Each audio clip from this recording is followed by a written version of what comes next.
Yo, party people, what is up? How about that episode of Raw that just went down, you guys? Totally great all across the board, or I guess you could say UCEY, because the Bloodline took over. The Miz got the cash to cover his ass, and even a new sidekick once again. Guys, so much great action, just not tonight, but promised in the future for future episodes of the Raw, like the first one of 2023. Guys, don't worry, just because the show went off the air doesn't mean the good times gotta stop. Because you guessed it, the newest episode of The Gift of Gabe is starting right now.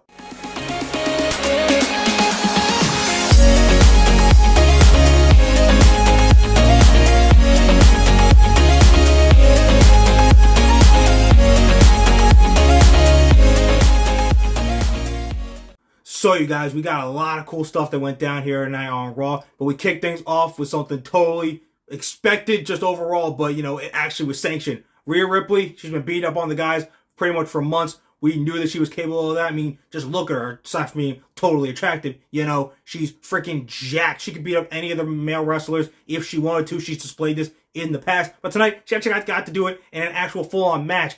After freaking Akira Tozawa cost the Judgment Day their tag match against the Street Profits, she said, no. You know what? You're going to mess with my man Dom. Guess what? I'm going to show you what Mami is all about. And that's exactly what she did. Don't mess with Dom, because Rhea Ripley will come for you. She just beat down Tozawa and got the dub. Honestly, who knows how many more future intergender matchups we could get with just her in the future. I have her pretty much winning any one of them. It's just building her up even more as this unstoppable force for eventually winning the Women's Royal Rumble in the next month and then going on to beat Bianca Belair for that Raw Women's title, all of which she deserves. She's just been killing it ever since the Judgment Day has gotten into that second gear. I absolutely love it. I can't wait for the Rhea Ripley age of 2023 when she's on a roll and eventually becomes champion. Honestly, I think even a more dominant champion than Bianca Belair. I mean, are you looking at her? It's insane. She doesn't even need a belt, but she's more just as dominant as Belair is. So imagine putting the belt on her. It's going to be insane.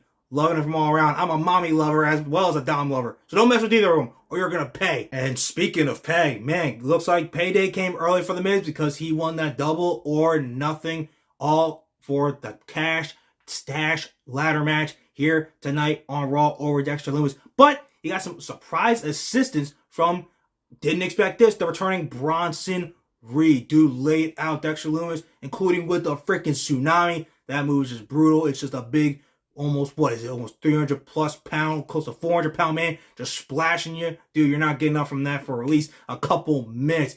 Either way, he came back, helped Miz get the dub. I really didn't see that coming. We heard reports over the maybe a month or 2 months ago that Triple H wanted to bring him back, which I support. He's a good big guy athlete, and he has a little bit of good promo skills in there, so I'm all for it. Looks like Miz in his mind is trying to upgrade from the Tommaso Ciampa, since he's going to be out for a little while. Hope he comes back soon. So, honestly, didn't expect it, but I think the partnership will work. Miz usually makes most stuff work, even if it seems like it won't at first. So, I'm for it. See where it goes. But could this be a way to possibly when you bring Ciampa back, say, hey, dude, did you just forget about me? And Miz is like, no, man, that definitely didn't happen. And then we get the reformation of DIY, which Triple H has also said he wants to do in reports. So, could that be it? DIY reforming against Miz and Bronson Reed next year? I love to see that because it's DIY. They're great. Do it yourself. Constant NXT greats. I would love to see them just beat down on the Miz. But could be thinking too much about ourselves. For right now, Miz got his money back. Lumis don't got no money no more. But, he's still our favorite, freaky dude on Monday Night Raw. And Johnny Wrestling, he's Johnny Wrestling. We all love him for just being himself any day of the week. So, you guys, we got some really great matchups that happen on Raw tonight. But we got some great matches that are coming at you in the future, specifically the first Raw of 2023. We got 2 title matches highlighting that episode of Raw when Bianca Belair defends her Raw Women's title against Alexa Bliss, who smashed a freaking vase over her head. Wow, she's really getting closer to just being that unhinged, version of that Bray Wyatt created a couple years ago. All for that.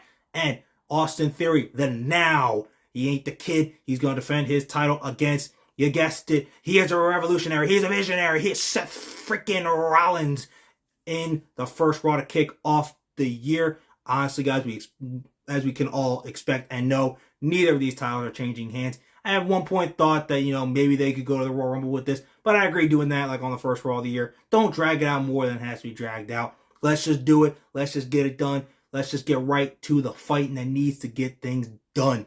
So, Theory going to retain his title. Bianca going to retain her title. But Seth Rollins after this, he's going to be free to be in the Rumble.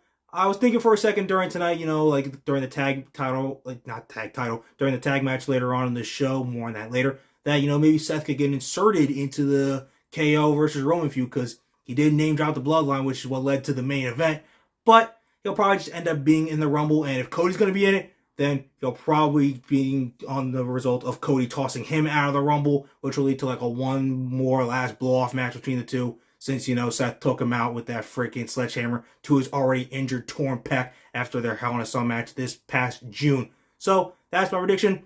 Maybe, though, Seth ends up winning the vacant WWE title because maybe Reigns could finally just say, I'm done showing up on Raw and even sending my guys to do my dirty work there. So I'm just going to drop it. It becomes vacated. He wins like a little tournament and then, fights Cody at WrestleMania or something. But all that's just speculation, hypotheses. We don't really know. For what we know, Seth's going to be free after this feud with Theory for the Rumble. It could go either way, but it's Seth freaking Rollins. He's going to produce. He's going to give us something we're all going to love. Because, once again, he is a visionary. He is a revolutionary. He is, you guessed it,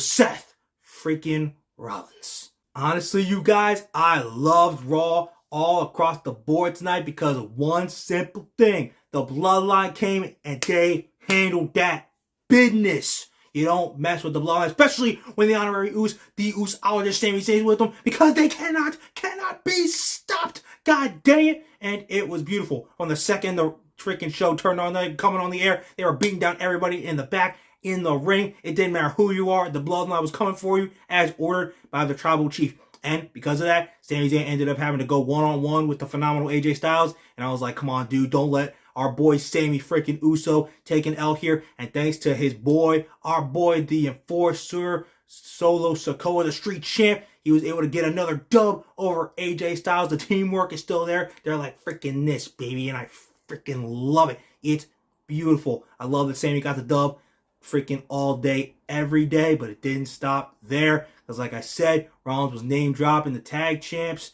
And after his little war of words with Theory, they decided to cash in that check on his ass. And they beat him down until the man who freaking was the center of all this, the center of all the beatdowns, freaking Kevin Owens showed up to help his old buddy actually get the numbers evened up for them to fight in the main event. Solid main event. It was pretty good. I was wondering where Sami was like towards the end because, just Solo showed up. But Owens ended up getting the win with the pop-up powerbomb, I might add. They don't see him win with that often, just like we don't see Sami win with the Blue Thunder Bomb that often. So it was pretty cool with those separate finishes all together. But Owens, Rollins ended up getting the win. Sami ended up trying to sneak attack him at the end, but Owens saw it, so he just backed away saying, man, it's not the time. I saw even a funny tweet that's like, yo, Sami and Kevin Owens are literally the Ross and Rachel of Raw. That's hilarious. This story is beautiful. The eventual team up, it's going to be great when they fight the Usos and dethrone them. That's going to be great, but they're going to have to come to blows freaking really for the first time because, in War Games, it was just a low blow from Sami to Kevin. They're really going to have to go at it on a week from Friday for the final SmackDown of the year when Cena and Owens team up against Reigns and Zayn in the Super Mega Showdown to end 2022. It's going to be great. But maybe that's the beginning of the end for Sami and the Bloodline, especially if he eats the pin. But overall, KO is going to be coming for that Universal Championship at the Royal Rumble once again. Him and Roman don't miss, so I cannot wait for that. So if Zayn's not turned on by then, he probably will after that point. And then, obviously, Sami and Kevin, the tag titles, WrestleMania, all for that. But I personally think, and I think a lot of you agree, Zayn is a very good contender to take the Universal Championship off of Roman Reigns. Because by then, the WWE title will be taken off him. I think he's going to hold it probably till SummerSlam 2023. So I think he's going to be all good there. I think Sami really should kind of beat Roman because his babyface run that he's going to be on, oh my God. It doesn't just stop, with him and Owens taking the tag titles. Plus, if teams like DIY are going to end up coming back in 2023, Zayn and Owens might only be tag teams for 2, maybe 3 months. So that frees Sami to literally go back to Roman and literally have this all come for a circle. It's just a reward to Sami and the Bloodline for them making this the best possible program over the past, by that point, year and it would be a great way to give Sami the official coronation and official cap to you for him being the MVP of 2022, and at that point, like half of 2023. So, but we're getting too far ahead of ourselves, you guys. Tonight was a great episode, great main event, and it's just going to lead even more to that mega main event tag match on December 30th, final SmackDown of 2022. All right, you guys, that's Raw for this week. I hope you all enjoyed the show as much as I did. Hope you enjoyed this reaction vid, just because, I'm always trying to give you all the goods. But don't worry, the week ain't over. We still got an electric dynamite coming at you on Wednesday. Holiday Bash with match 5 of the Best of 7 series. But this one is no DQ. It is going to be a great Wednesday. I cannot wait for that. And then we got SmackDown and Rampage on Friday, which it's around the holiday season. Really won't be too much available for that. So it's just the Wednesday Dynamite gift of Gabe that you're going to be getting this week. But don't worry, guys. I'm going to make sure I give you a good one because Wednesday is going to be a great night.